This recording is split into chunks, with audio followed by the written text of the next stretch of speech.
modalities, let's say. Okay, YouTube, Crowdcast, Zoom.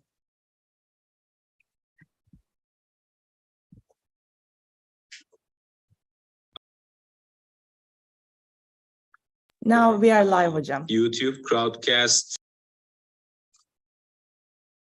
I think there's a big latency. Okay. So this is my screen, right? Yes. Okay. Well, thank you for organizing this event. I think we have several remote connections and many people are online. But we're also at the Institute of Biomedical Engineering in Boğaziçi University. So thank you for my audience, live audience. This is very important to be face-to-face, right?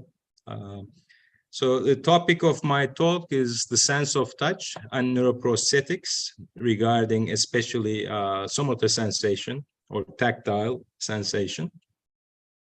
I prepared this slide which shows the topics of interest to us in our laboratory. We're not experts on every technique, but we do basic things which are useful for our research on the sense of touch. And also we collaborate with other researchers. So we're interested in skin morphology and mechanics. So we took part in several projects regarding that. You know, counting mechanoreceptors, locating them in the skin, and measuring skin impedance in different skin conditions. In terms of physiology, we're interested in the mechanoreceptor fiber response. So by doing single unit recordings, we can quantify this response from mechanoreceptive fibers. And the main focus of our work currently is the rat somatosensory cortex, but not the barrel field. We're interested in the hind limb area. This area gets inputs from receptors similar to other mammals. And so this is our modeled area. And we're interested in the transformation of information from the periphery to the cortex. We do some computational modeling. So by using physiological data, we try to predict psychophysical data. We can do some very simple behavioral experiments with rats, but we mostly try to predict what humans feel like in psychophysical experiments. So typically, we collect data from animals, and then we use those data sets in models to predict human psychophysics. And recently, we also started working in tactile neuroprosthesis and trying, testing different technologies, especially electrodes. I'm very sorry to interrupt, John, but I think there was apparently a problem with the crowdcast. I'm really sorry. Okay. Some reason there was a problem with connection, perhaps. I don't know.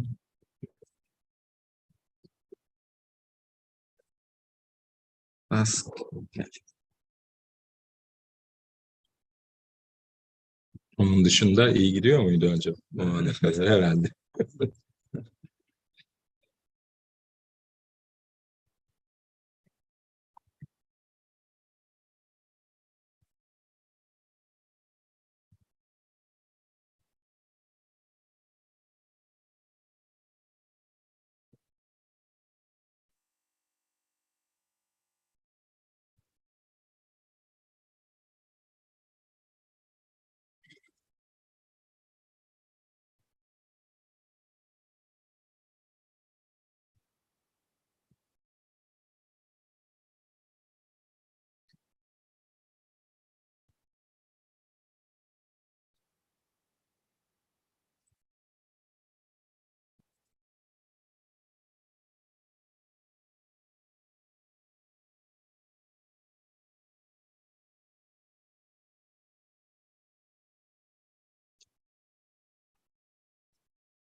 Sorry.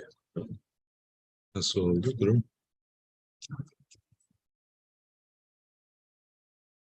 I think the camera was disconnected. It is allowed to use the camera and microphone, but some reason we Doesn't didn't go live. Okay. Oh, set up the iPad without the slides. Okay, ben devam edeyim istedim. Okay, so recently we've been working on neuroprosthetic devices. So we developed one for the rats as a proof of concept.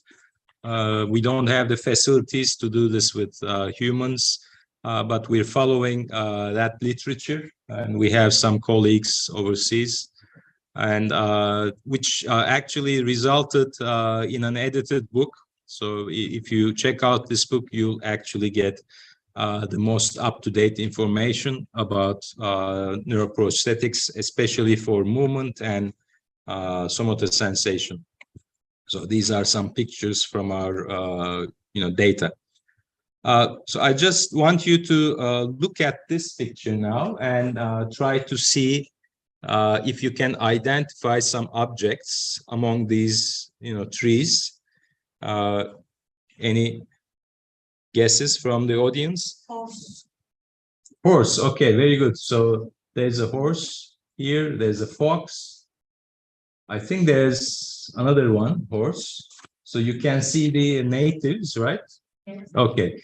So, but when you first look at this picture, because of the visual processing, may not be easy, right? So this is a picture by an American painter, Ms. Bev Doolittle. So she developed this technique with like a camouflage, background, and then there are some objects distributed. So this is a nice example of how perceptual processes filter out what we get as sensory inputs. Okay, so psychology or neuropsychology 101, sensation versus perception. So we have all these, sensory inputs coming to us, and typically the inputs start to get filtered out and changed, organized, interpreted at cortical level. Okay, so the things that we see at the periphery is very different than the responses that we see in the cortex. And so when we do psychophysical prediction, typically it's easier to interpret peripheral responses, so we can project from that or estimate from those responses. But it is very difficult to predict psychophysical responses from cortical data, and I'll show you some examples of that. But of course, that's the main goal, and there are a lot of studies in primates, which are very valuable. So now look at this video. This shows you the backward masking, and you can appreciate how in a sequential stimulus setting, the stimuli presented later on can influence the effects of stimuli presented earlier. Of course, there should be a reasonable time difference. So see if you can identify the letters. So now we have the unmasked letter first, which is A. It's easy to see. Now there's masking. I wonder if you could see the first one. The second one is, I think, Z. This is E. Right, and so as the gap between the first and the second stimulus increases, then the effect of masking for backward masking is less. But I could not see the letter in the first case.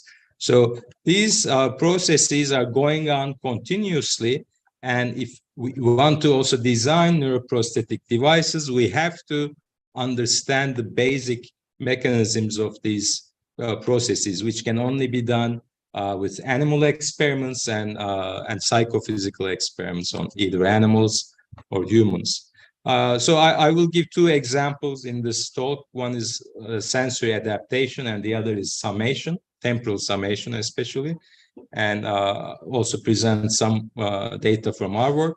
So in sensory adaptation, if you think about the peripheral receptors, it's a bit different in every modality, but for somatosensation, we don't have much adaptation except like if we look at the firing rate, if there's a continuous stimulus, not as a step, but an ongoing, like a sinusoidal stimulus, we don't see that adaptation. But at the central processing level, we can measure, cortical spike responses, and we see these onset activities most of the time. And this is very common in the cortex, not only in somatosensory cortex, but in other areas as well. And neurons like changes, and neurons do not respond continuously to stimuli. So why is this important? Well, there are some benefits to this. So therefore we can, or the neurons can, highlight contrast, focus on important parts of the stimulus, especially some features. So we get, tuning as well. And we can filter out some redundant information. But on the other hand, when this adaptation occurs, of course, we lose some sensitivity. So we have to have other processes like summation, integration from different receptors, to compromise or to accommodate for that. As again, a disadvantage of adaptation is we lose duration information and other details. So I gave, three prototypical examples of adaptation. In forward masking, the masking stimulus presented initially will influence the perception of the test stimulus presented, later on. In simultaneous masking, they occur at the same time. So again, there's a big effect. And we can also have the backward masking effect, which you experienced a minute ago. Okay, so the strongest would be the simultaneous masking, and then forward masking, and to a lesser extent, the backward masking. Now, to accommodate for this, or we can say to increase sensitivity, or to sample from a different or a wider area. So we have these integration processes. So one basic example is summation in time. So if we have a stimulus presented repetitively, although a cortical neuron may respond just at the onset, but we have so many neurons, right? So there is a summation process going on in the network. So we see the buildup of some activity, okay, in the network. So by way of this, we can actually detect smaller or weaker stimuli if their durations are longer.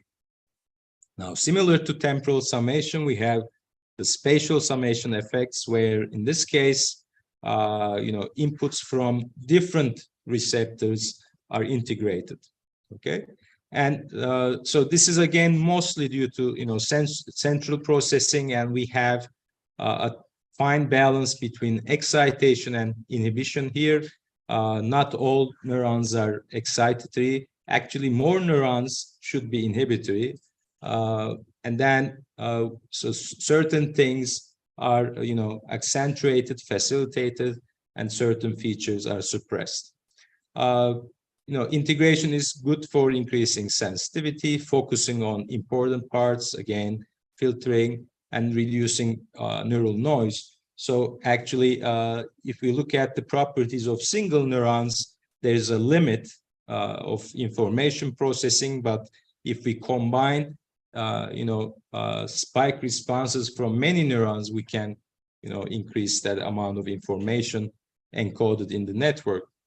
And essentially, we're kind of reducing the neural noise of individual neurons. But there is, of course, a several disadvantages. When you combine information, you may lose specificity, and we see that all the time, and I'll show you slides. So there's a lot of submodality convergence. The resolution is worsened. So instead of these, receptive fields, processed independently, they kind of, their effects are summed up. So we can lose some resolution and some details related to that. Okay, so we're doing this basic science also in our laboratory, but we also look for ways to apply this knowledge. So now cortical neuroprostheses are becoming very important, especially for very dramatic injuries or cases like spinal cord injury, ALS, brainstem stroke, and other cases. So for these people, the neurotechnology promises very interesting, I should not say solutions, but very interesting opportunities, to live a bit more independent lives. So if these patients are asked what they need the most, so this pie chart shows that they ask for arm and hand function. So now there are technologies which are either mimicking this arm and hand function by devices put on the patient or devices external to the patient, but there are also some technologies, investigated for, improving or trying to, remedy the current situation or the condition of the patient by either, stimulating artificially and other means. So this loop, sensory motor loop, is the basic, promise of these cortical neuroprostheses. You may have, know this because it's been demonstrated very early on in the motor cortex. So spikes measured from the motor cortex can be processed in real time to move robotic arms. So this has been demonstrated almost like 20 or so years ago in monkeys. Okay, and now we have actually some patients who have these implants and who can control devices, and we can even meet with these patients at conferences. SFN is coming up, for example, this month. Now, but over the years, people have realized so these patients can produce some movement, but it's a bit awkward and it's a bit slow, right? So they need to follow what they're doing with their eyes. And this is not how we move, right? So we don't really look at our limbs while we're moving. So we get continuous feedback from our somatosensory system, which includes touch and also kinesthetic sensation from muscles, joints. And of course, you can add temperature, pain. So the critical thing is here is to get the proprioception from the muscles and joints. And then when we manipulate an object, we also need to have that contact information, so we need touch. Now, again, there have been studies and they look very promising. So when you place sensors on these robotic arms, and when the patient controls this arm and the sensors are activated, those signals can be converted to electrical pulses and fed back to the nervous system. And if this is a cortical neuroprosthesis, then the best way to convey this information is to stimulate the somatosensory cortex. Okay, but for an amputee, this may be a peripheral nerve.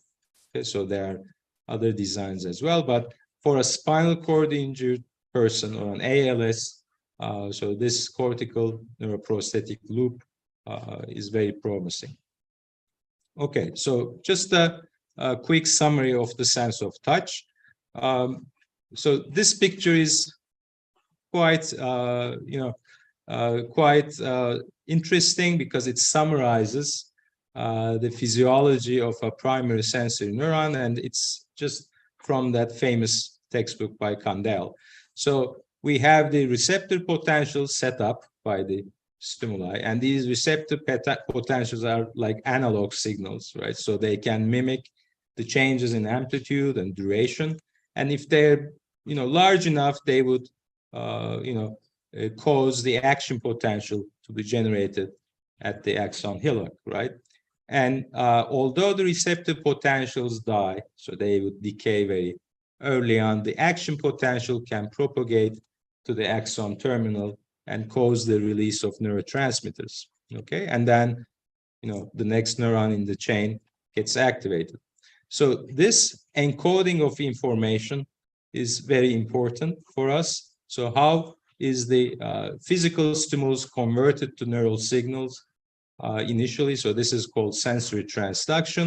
And then once the receptor potentials are set up, then we also are interested in how action potentials, mimic or represent this information. Typically, it's like the common knowledge that if the stimulus is of high intensity, we get more spikes, okay? And it's interesting, just very recently, last year, the Nobel Prize in Physiology or Medicine was awarded to two researchers, one working on the sense of touch. Actually, both are working on the sense of touch. One is related more with the mechanical aspect of sense of touch, Pataputian, and the other researcher, Julius, has been working on pain and temperature sensation. So the work by them is very important. So they discovered these piezo channels, okay, especially Pataputian and his research groups discovered these piezo channels, which are the mechanosensitive channels at these terminal endings, okay? So that's by those channels we can transduce physical energy to the neural signals. Okay, so we have many of these mechanoreceptors, many different types in the skin, but we're mostly interested in the glabrous skin. That's where we use our skin for exploration. Okay, so we don't really, stroke someone with the back of our skin or with our arm, right? But those locations are also important for neuroprosthetic applications.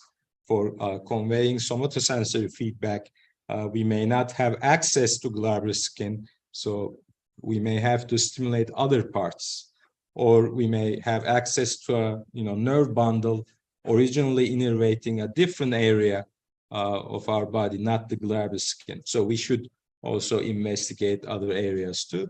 But our laboratory mostly works on the glabrous skin. So we have 4 receptor types: Meissner's corpuscle, Merkel's discs, Ruffini's endings, and Pacini's corpuscles. And these mechanoreceptors are innervated, or they're associated with the nerve fibers, which we can record from. And we can classify, just by looking at their spike responses, we can classify them very accurately. So we don't have to do a verification. If we see, fast adapting responses, and if the fiber has a very small, receptive field, we can say these are from the Meissner's, right? If we get, slowly adapting responses with small receptors, receptive fields, these are from Merkel cell neurite complexes. Then we have the Pacinians with very large receptive fields and, very fast adapting response.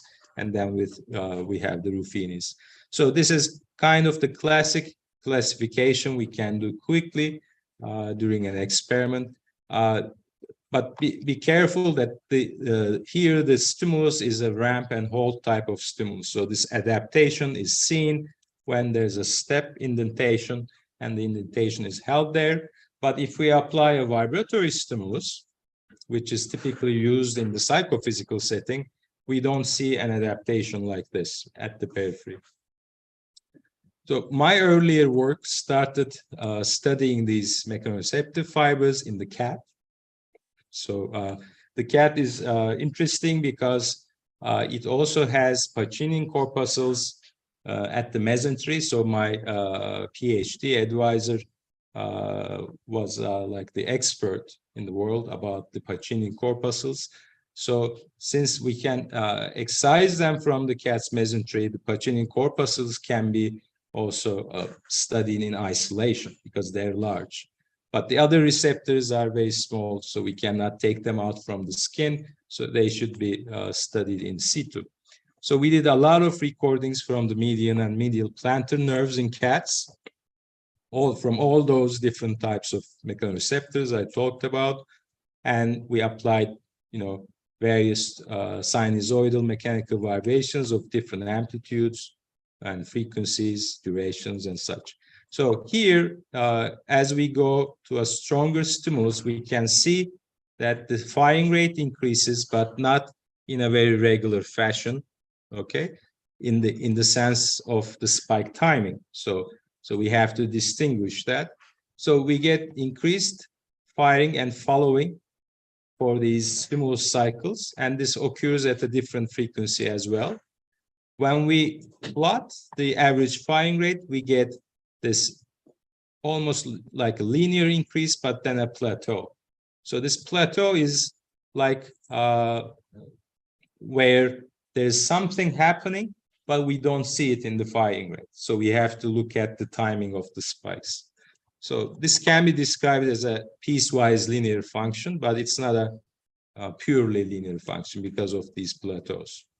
So we also studied the timing of these spikes, and it is possible to represent individual spikes for each stimulus cycle by a state in a Markov model, so we can derive transition probabilities from one state to another state.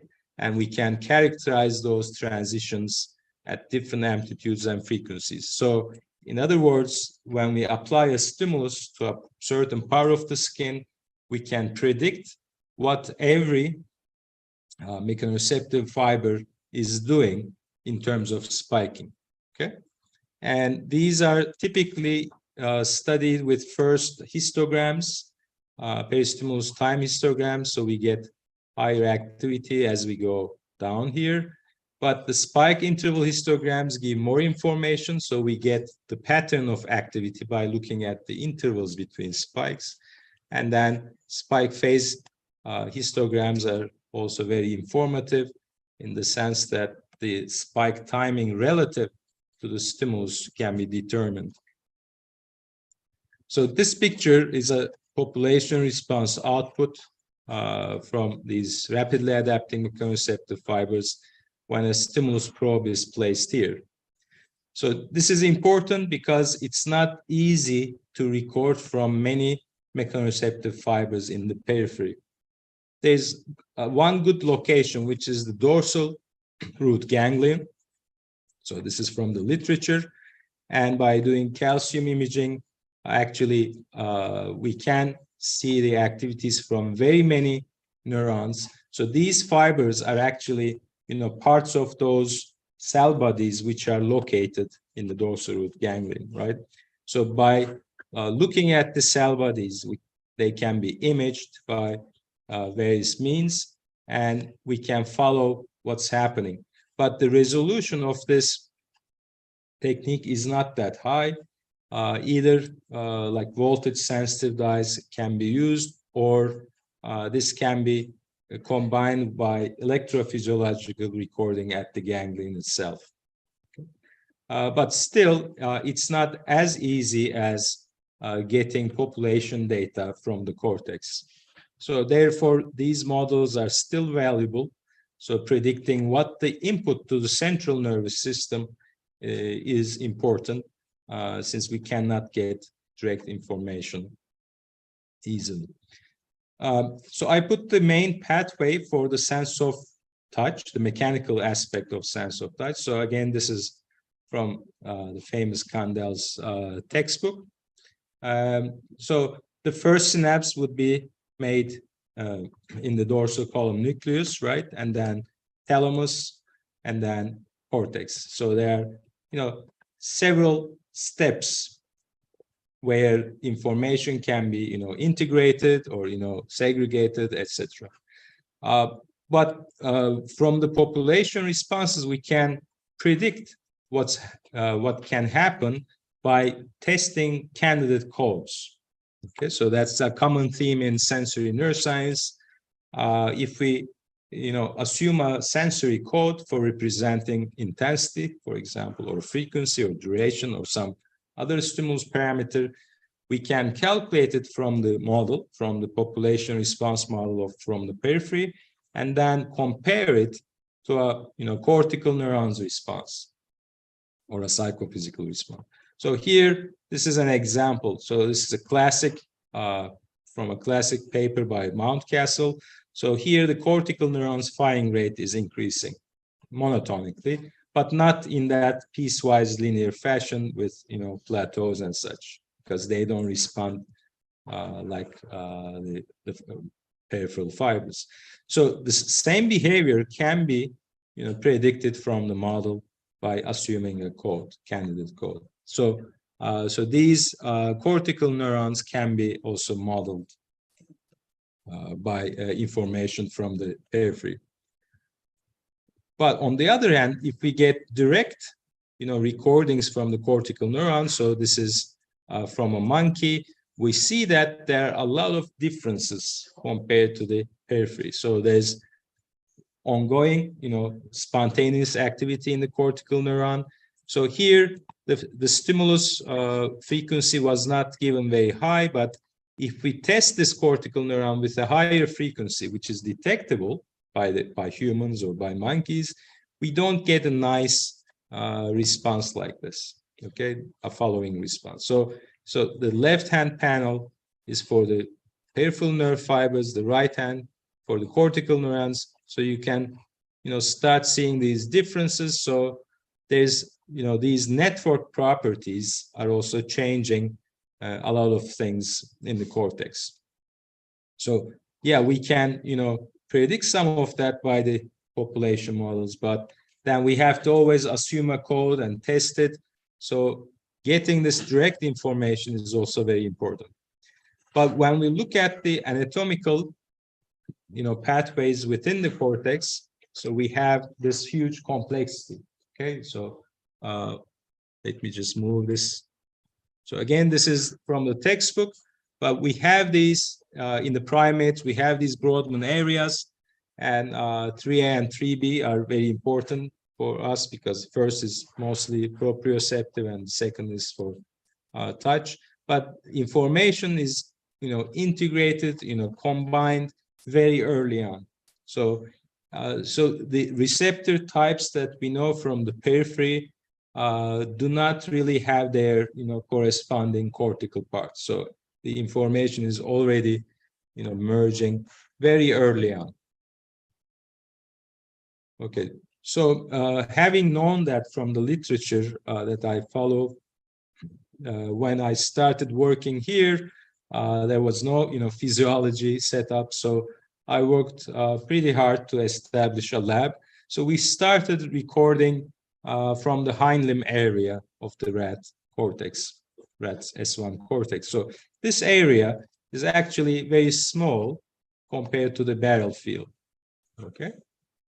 But this area receives similar information as our, let's say, 3B, okay? So Brodmann area 3B. So we don't have a barrel field in our cortices. The monkeys don't have that too. So this is a very interesting specialty of rodents. It's a very important model system, so we can and many researchers do incredible work, but we also thought that this hind limb area can give us some insights about sensory motor loops. So when we did recordings from this area, we realized there wasn't much work in the literature, especially with well-controlled stimuli like sine waves of different frequencies, amplitudes, etc. So we did all that. First, we mapped the receptive fields and realized that they are not like the receptive fields reported in monkeys. Okay, so the receptive fields of monkeys are still much smaller, and their the somatotopic organization is much clearer. Okay, so we had this heterogeneous, mix of receptive fields. Yes, there's in general this mapping of the digits and such, but within a digit we can see, receptive fields, encompassing a single digit or actually 2 digits, right? So this general map, when it's looked in detail, especially also at different layers of the cortex, gets very complicated. And when we recorded from those neurons and looked at like single unit responses to different frequencies, we were kind of surprised that above 5 or 10 hertz, these neurons only signal the onset of the mechanical vibration on the skin. And there is an immediate inhibition afterwards, which is, kind of occurring in, both of inhibition and excitation, activity. So there's some also periodic internal rhythm as well. But at low frequencies, they are more like their, primate counterparts. So we have this, spike responses following the individual, mechanical cycles. And when we look at spike phases, yes, as the stimulus amplitude gets stronger, phases become tightly locked to the stimulus cycles.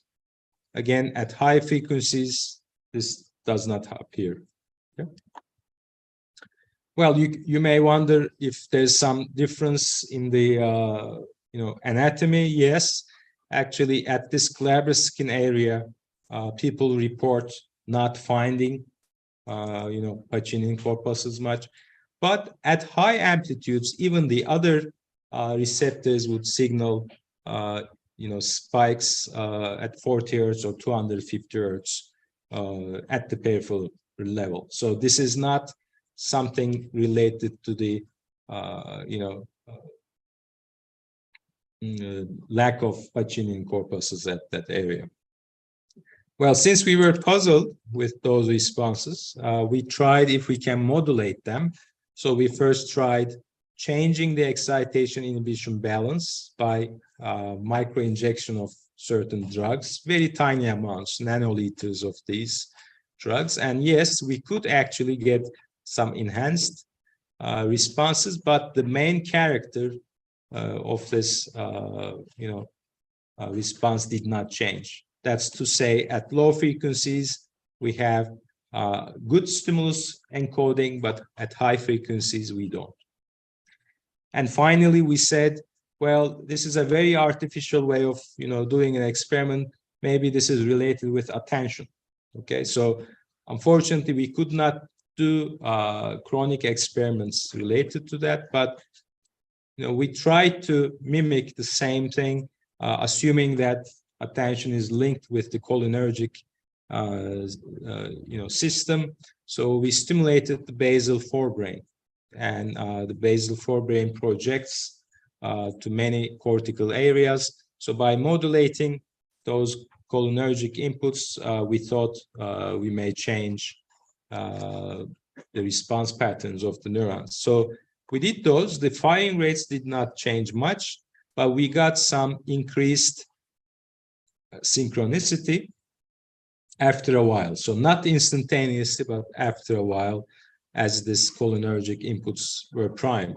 And this only occurred at very low frequency. So again, we can modulate responses to this low frequency, but not change the responses to these higher frequencies. So eventually we came up with this model, which is a conceptual model, but we have the data, and so we're working on actually neuron spiking models, neuronal spiking, spiking neuron models, sorry, which will integrate the synaptic depression, which occurs within a cycle, and there's a feed-forward inhibition from the layers, especially from layer 4 to other layers, and then there seems to be also a longer latency inhibition in this network. So, of course, this network is again not the primate network and not the human network, but it gives us an insight about what this animal is doing, because we can get some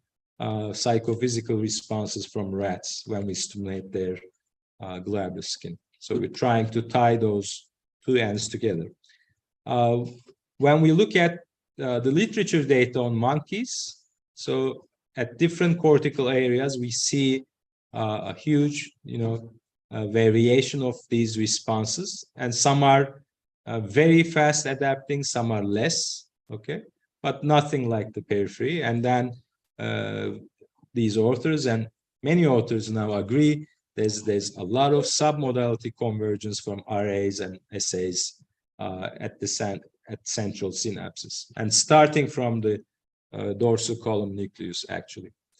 And finally, a very recent study from Harvard, actually from the monkeys, from mice. So they did very elaborate experiments with transgenic animals, and so they showed a similar, onset and offset responses. They did not try sinusoidal stimuli, but they, again, even in every layer that they tested with so many neurons, they see that this network is coding for change. Okay, so that means we have to think of a way of combining those neurons to get some, interesting computation, so the animal can use that information, right? So that, so here I switch gears to psychophysics, and I'll show you some data and how the modeling is done. Now, psychophysics is related with the physical stimulus and the psychological response. So the inside is not directly measured, right?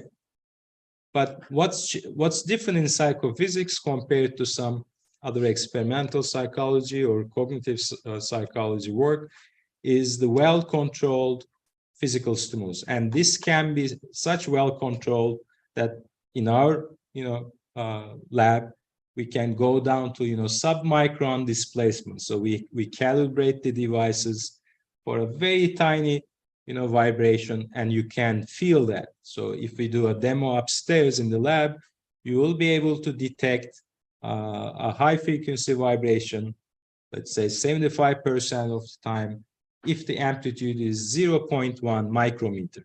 And so you can imagine that that's like 1/10,000th of a millimeter. That tiny vibration is detectable. So in order to, measure that, of course, we have to really control the stimulus generation very accurately and what it does on your skin. So the main questions in psychophysics hasn't changed for years, but of course, there's a, sub questions which are really the important ones. But we're measuring detection processes, discrimination, scaling, and currently the signal detection theory is like the de facto standard for analyzing psychophysical data. And this is a mathematical theory dating back to radar applications and statistical signal processing, typically covered in EE courses today. But we use the same approach to analyze this response. And the response is not measured with an electrode. This is just the person selecting certain buttons or, speaking out choices. But due to the experimental design, we can get very, objective information in many experiments, except things like scaling, which is subjective. So the commonly accepted theory for vibrotactile sensitivity in the glabrous skin is this 4-channel theory. Sometimes people use it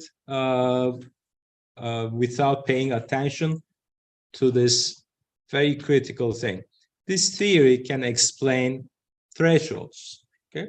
So we cannot apply this theory to suprathreshold stimuli So especially for haptic interfaces or engineering applications, this is very important because I read a lot of papers, referring to these frequency sensitive channels, but they make no sense if they're not studying things at the threshold level.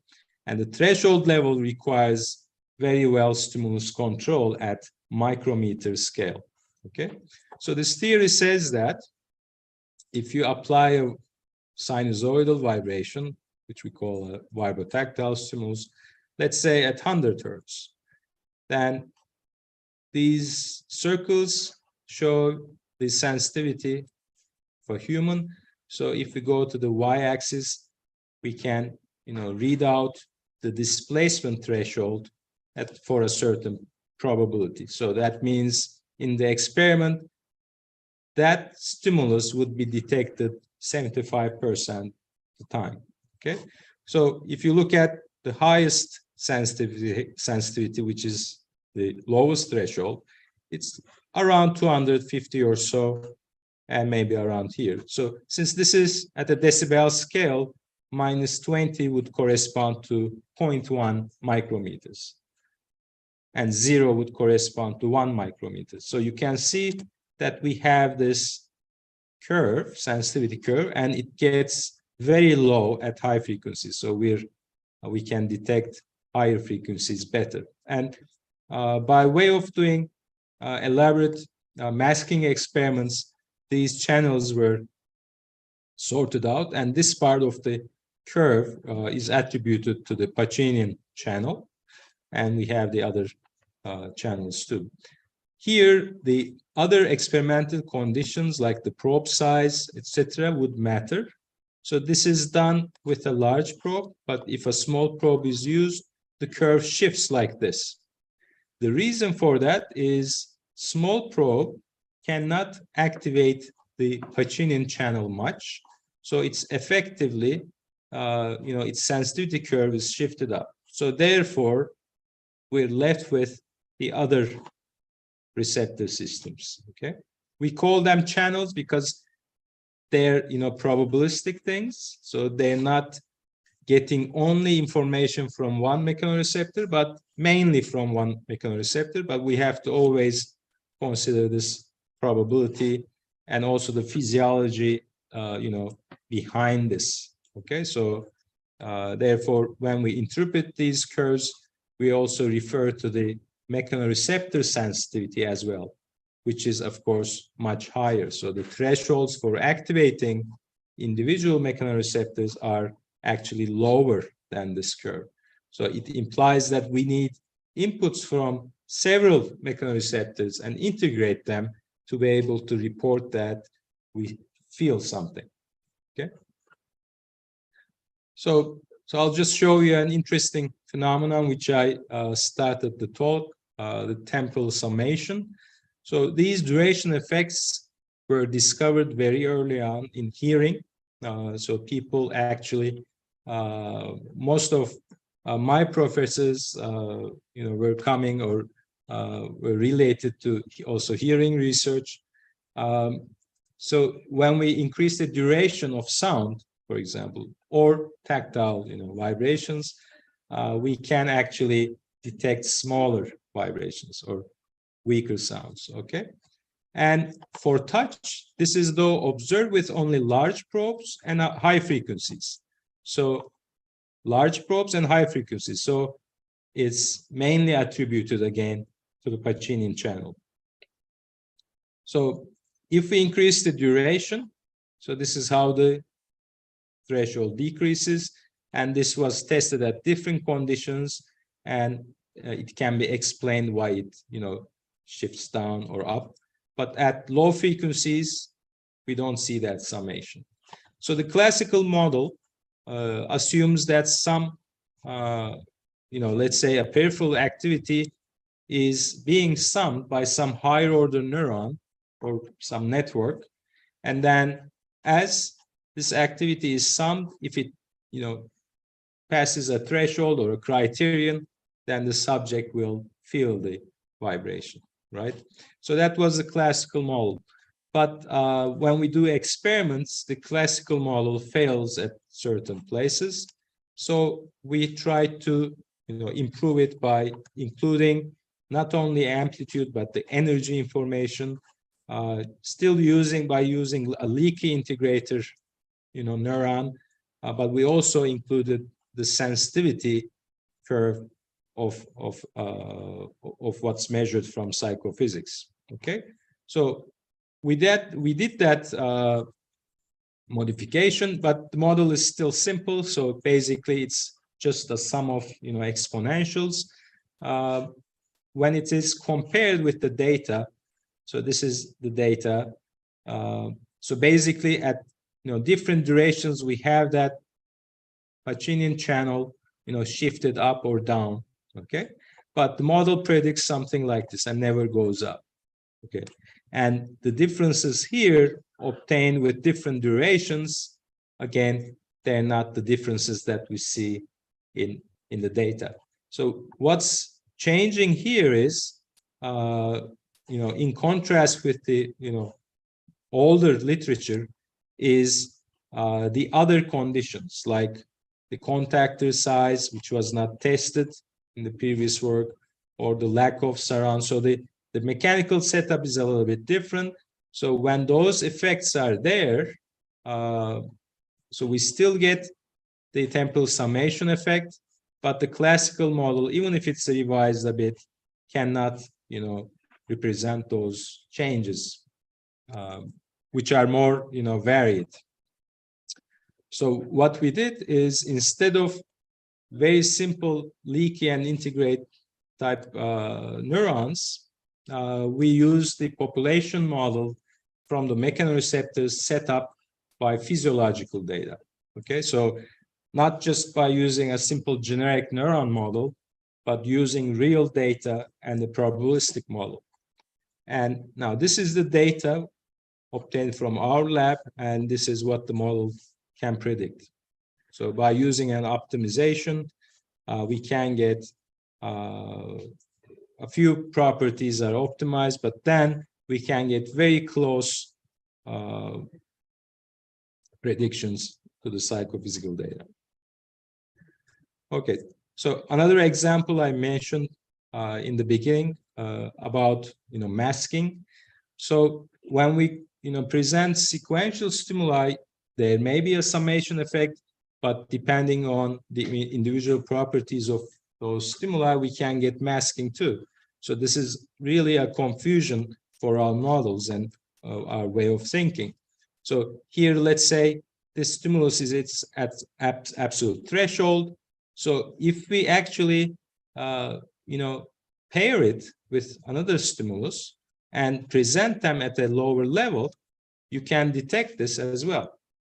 So as opposed to this amplitude. So that means your sensitivity is increased by the effect created by the first stimulus. So this is a summation effect.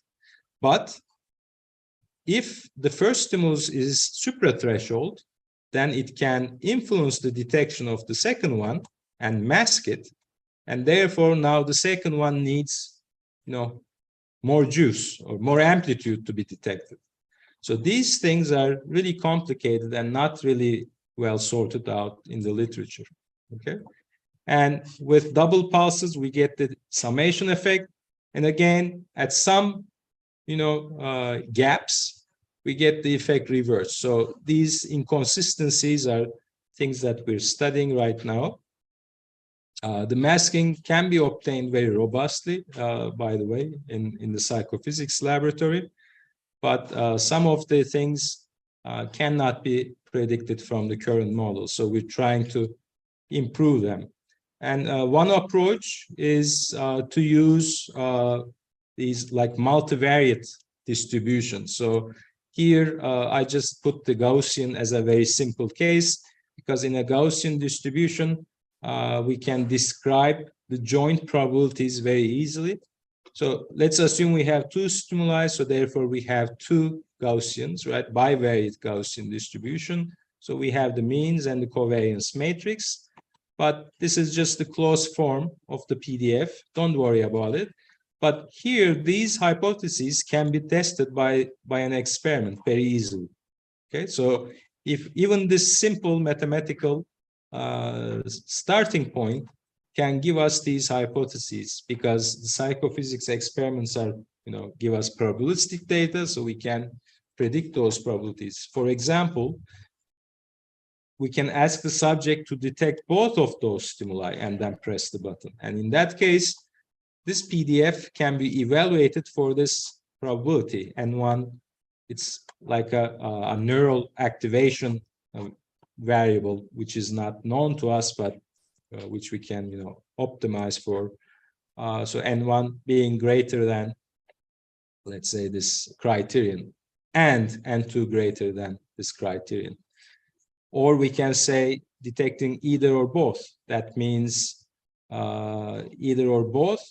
So we can just, reverse this 1 minus, or detecting the second stimulus, just consider the activation due to the second stimulus, or not detecting the first, but detecting the second. So we can ask these questions as instructions and collect that data and compare to a model. And we can also include summation effects, both excitatory and inhibitory summation effects in these arguments, and get those probabilities. So when I did a few tests with excitation and excitation plus inhibition, so I could get this curve, go up a little bit. So to mimic this type of behavior. Okay. And here we don't have to set up some generic neurons. So everything is more abstract, because when we set up generic neurons, we never have their counterparts in the physiology. If we cannot include all the channels, all the biophysics, it becomes just like a generic neuron, right? So we're assuming a lot there. But here, the assumptions are less. Okay. One thing which we can do in the cortex, which is difficult in the periphery, is to get activity from many neurons at the same time. So that can be done either by spike recordings from multi-electrodes. Then we have to deal with spike sorting, which is kind of a big hassle, but it is done. Another way to do this is to use field potentials, and these field potentials can be recorded from the layers, so by electrodes in the cortex, or more easily just on top of the cortex. So this is like an electrocorticogram. So we can just place the electrode on the cortical surface. So this is where we also are part of a consortium from EU. So they develop graphene surface electrodes which have good properties, so we can also test them in acute and also in chronic preparations. So here the activity measures would be, signal energies in those frequency bands like alpha, beta, gamma, etc., spectral coherence. So we have so many signal processing possibilities there, coherence whatsoever. Okay. So here, for example, this is an heat map, or just like you can consider as a cortical surface map. So the energy here is increasing as the stimulus is presented periodically. So these same vibrotactile stimuli create similar onset responses at the field potential. So we call them epidural field potentials. They're recorded on the cortex, either with the dura intact or sometimes the dura is damaged. But similar to the spike recordings we did, we get only subsequent potentials when the stimulus is at low frequency, but when it is at high frequency, we don't get that much. So this is also validating our spike data. One important difference here is that since this is a field potential, it represents activity of very many neurons together. We cannot sort out the individual neurons, but this is like a summated activity. So therefore, the encoding here is better. So we can directly see the effect of amplitude, for example, or the frequency. Again, the duration is tricky. but this gives us a measure which is easier to deal with. Okay, so that's what we've been doing very recently. And in this project, we had several partners from Europe, and the electrodes were manufactured by a nanotechnology center in Barcelona. And so we first started with acute electrodes, not implanted on the animal, but tested under anesthesia. But then we work with them to design those electrodes and make them implantable, just as the commercial electrodes we get from companies. So I'll show them too. So we got those electrodes now, we tested them, and we have some more. So we can apply and use those graphene electrodes as simple as metal electrodes. So the benefit will be a few. I'll show, and so they're worth using over the metal electrodes, especially regarding biocompatibility. So in these centers, one is expert on nerve stimulation and recording. So they also designed these graphene electrodes to be implanted in the peripheral nerve. Our focus was to implant them at the cortex. And then the other center was related with human applications. So they developed real prosthetic devices for amputees. So how can this graphene electrode technology be translated to modern neuroprosthetic devices? And then the Axonic is a company which developed high-grade stimulator devices. So these devices are not the ones that you can buy from a regular vendor, because they are customly built. Okay. So this is just a brief summary, which I will skip.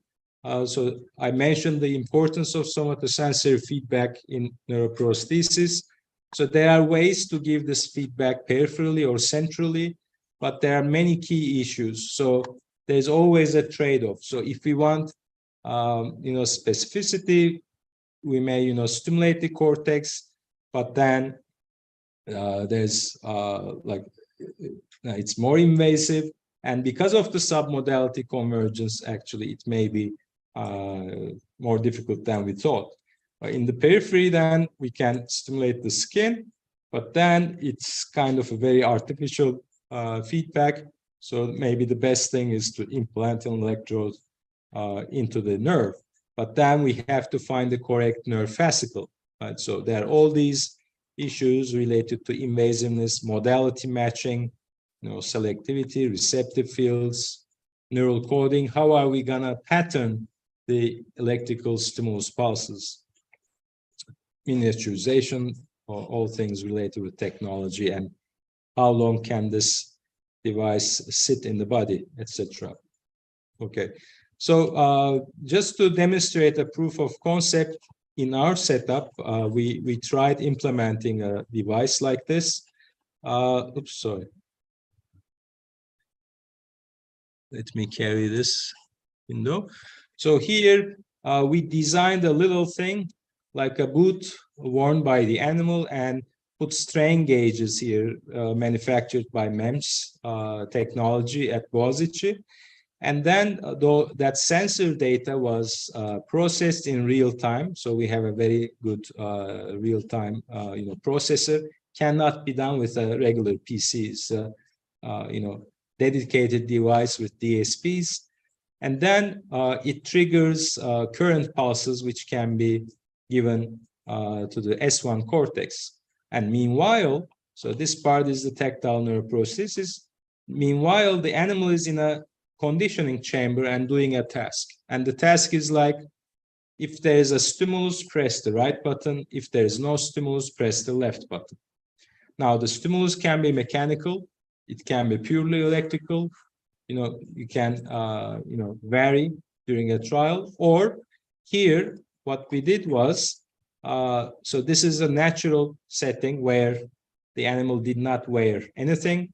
It's a detectability measure. You can see as this amplitude increases, the detectability gets almost perfect. But when the animal wears this and the device is not turned on, so there are no electrical pulses, the detectability is very low. But when we incorporate the algorithm and switch on the pulses, then we can increase the detectability. So at low amplitude levels, we can get almost the same detectability as the natural setting.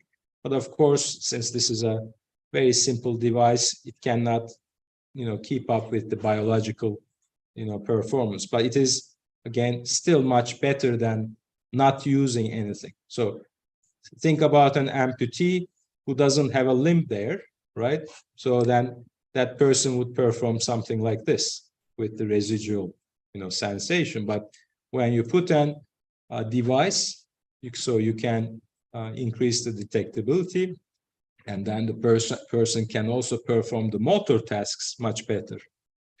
And these are building blocks of the DSP. And you can see here the animal is doing the task only by electrical stimulation. So you can see some of the responses will be false, right? So if there's a stimulus and the animal misses it by pressing the left button, that's also recorded. So we get all the statistical responses. So we thought, since this setup is very suitable for neuroprosthetic research, we also used similar data, or this time this was spike recordings, for developing also algorithms for BMI in general. So what do I mean by that? So there are different approaches to brain-machine interfaces, and it's a very hot field. So this Bayesian approach, I think, is a good way to go, because the responses we record from the brain are probabilistic. The behavioral responses are probabilistic. So this framework keeps everything in that style. Okay. So by putting our spike recordings into a Bayesian model, we can predict whether the animal can press the right lever or the left lever. And we saw that actually for the animals which are not good with the task. So it's not related with the animal's sensation per se, but it can be related with decision making. For those animals, these models are actually better. And this is analogous to putting on a device and using it in a rehabilitation phase. So we think that this Bayesian approach is very useful where things are more, varied, especially when the devices are tested and used in the rehabilitation phase. And I'm wrapping up. So these are some data from graphene electrodes. So you can see they have higher frequency resolution and temporal resolution. Of course, we could not test so many electrodes. It was the COVID period. But in the electrodes that we could test, we use them passively, not with FET technology of graphene.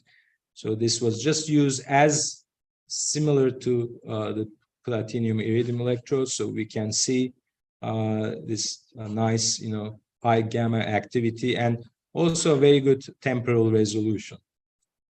And these are the electrodes we helped ICN to design in Barcelona. And the electrode surface is circular, and the diameter is 25 micrometers. And we also tested them in the stimulation mode.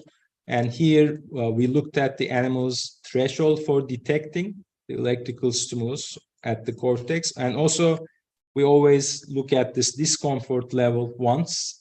So we're always below that. And we saw that for the reduced graphene oxide, the charge per pulse was lower than the metal electrodes. So you would think, since this is a physical measure, they would be the same because the charge is related with the current. But apparently, maybe due to the electrode tissue interface for these tested electrodes, the graphene was better. So this may be related with biocompatibility. Okay.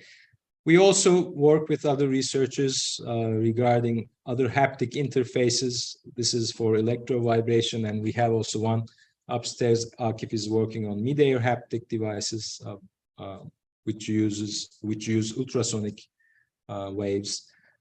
So we're trying to, interpret those the data collected from those devices by using our psychophysical theories. So what we know from tactile perception, so we can apply that knowledge to the design and application of these devices. So these are very useful for, you'll probably see them in cell phones or in other navigation devices which have glass surface for getting input. So we use our phone like pressing on the screen, but now the screen will also give us feedback, individual, those little pixels. There will be another layer of electrodes under the skin for giving us this electro-vibration sensation. It's not harmful. It's very tiny electrical charge displacement, which causes mechanical actually effects at the skin, and then which are transduced by our mechanoreceptors and then signal to the brain. Okay, thank you for attending my seminar. I also thank my funding sources, especially Boğaziçi University, for giving us all this nice infrastructure and atmosphere, environment, lively environment. TÜBİTAK, our main funding agency, and lately I'm also indebted to EU's Flagera calls. So the first one was related with general use of graphene electrodes, and now this time we have a new grant which has just started, which will focus on spinal cord injuries. So we have now a setup for measuring gait of rats. So rats with spinal cord injury, and in the recovery phase, we can take videos of their gait patterns, and then we can analyze them and use neuromodulation for treatment. And we also have a novel device for, for controlled spinal cord injury.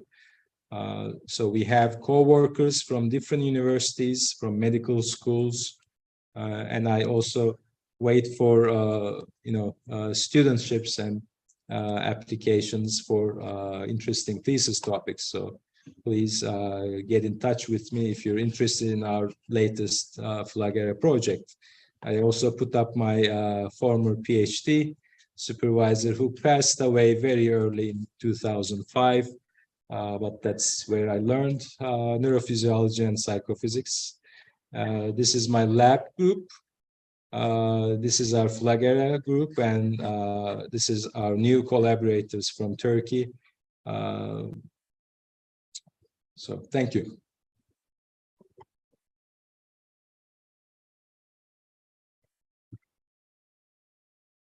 So I think we can have questions.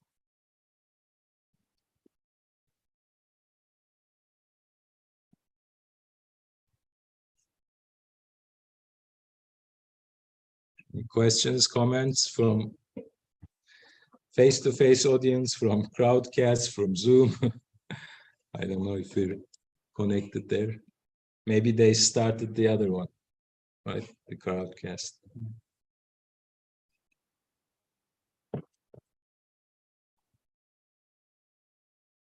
If we're all, yeah, definitely. How can we have a non-implanted technology that allows to Stimulate or record? to Yeah, there are some techniques like light, for example. Actually, they're used nowadays for stimulating neurons. And in transgenic animals, actually some light-sensitive proteins can be expressed by the neuron, and so you can selectively stimulate neurons remotely. So that's also a very exciting way to go. There's also magnetic stimulation, ultrasonic. Even they try to stimulate neurons by ultrasonic waves. So those things are also in the literature. We're mostly dealing with contact now. Okay. But optical may be also a way to go for very high density recording, and also for telemetry because of the fiber optic technology. So we'll see. So the intermediate things there need to be fixed. Like there are so many other extra things that need to be done for that light sensitive proteins, etc. Here with graphene, we're still at the electrical domain, right?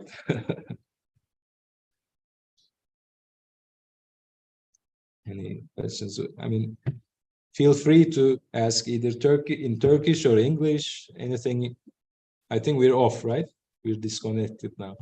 No, we're On the Zoom only. Okay. on the Zoom, not Not on YouTube. broadcast. Not YouTube either. So you can ask more, There's one informal question ones, at yeah. the broadcast. Someone asked, let me see.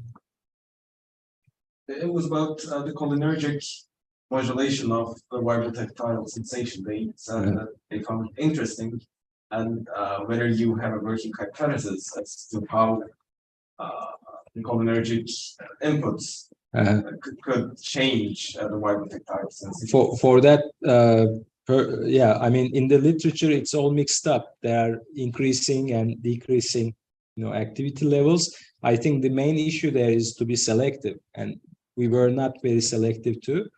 But I think Güneş Hoca also doing some research about it. So if we can selectively activate some neurons in the basal forebrain, then those hypotheses will be clearer.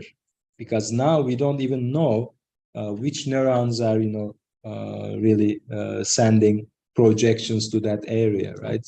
So I think there's a big gap in the literature. So I'm also following up Güneş Hoca's, work regarding that. I'll just write it. Okay, a quick summary. Okay.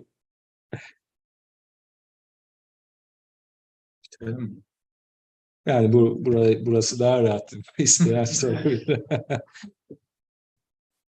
Any questions from the Zoom? Oh, everyone is muted though, so who can unmute They them? can- Oh, they they can can unmute unmute them, themselves. On the chat screen, do we have anything? No, I'll check. You checked it, okay. Okay, thank you for attending the seminar. So we're turning off the remote connections now. Then we will party with the face-to-face attendees. So